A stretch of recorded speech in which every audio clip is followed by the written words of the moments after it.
One day, Edward was talking to Trevor when Douglas steamed by. He was pulling a train of heavy coal trucks. "Come on, Edward. Stop gossiping in the sun when there's work to be done."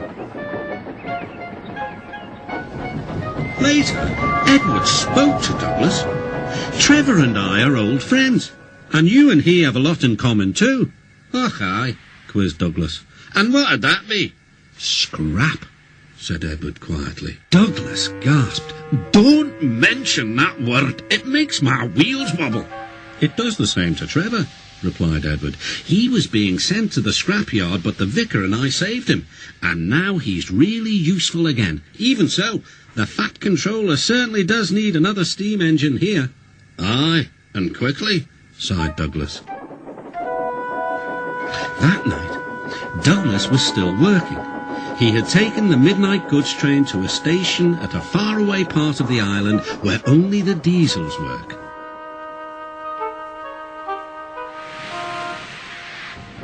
He was just shunting, ready for his return journey, when... "That sounds like a steam engine," he thought. The hiss came again. "Who's there?" asked Douglas. A whisper came. "Are you a Fat Controller's engine?" "I intruded it." "Thank goodness. I'm Oliver, and I'm with my brake van Toad. We've run out of coal and have no more steam." "But what are you doing?" "Escaping." "From what?"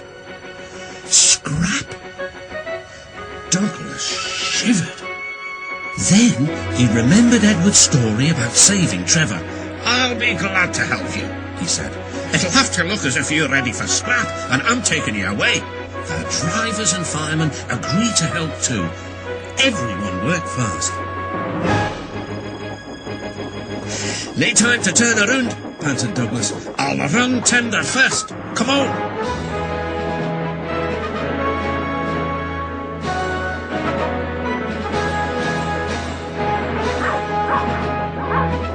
But before they could clear the station, they were stopped.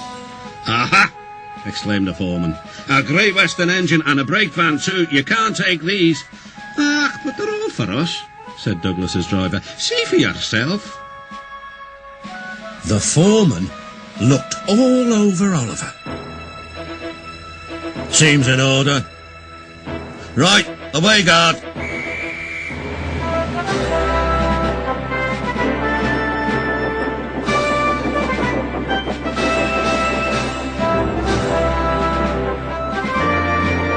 "That was a neat thing," puffed Douglas.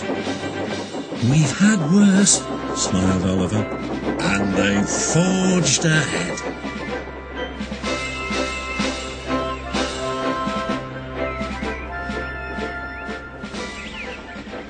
It was daylight when their journey ended. "We're home," cried Douglas. "Shh," said his driver. "There are the works. We'll find a place for Oliver." Oliver said goodbye and thank you, and Douglas puffed away. The next day, Douglas told the other engines all about Oliver. "The Fat Controller will have to know," said James. "Douglas should tell him at once," added Gordon. "Well, here he is," said a voice. "Now, what's this all about?" "Beg pardon, sir, but we do need another engine." "Yes, sir," ventured Gordon. "A steam engine, sir." "I'm afraid that unless one is saved from scrap, there's little hope." "But, sir," burst out Douglas, "one has." "Yes, indeed, and thanks to you, Douglas, he is now at our works. Oliver is just what we need for Duck's branch line." Everyone cheered. Now Oliver and Toad are mended and painted in full Great Western colours. Duck and Oliver are happy on their branch line. The others laughed at first and called it the Little Western. Duck and Oliver were delighted, and so the Little Western it will always be.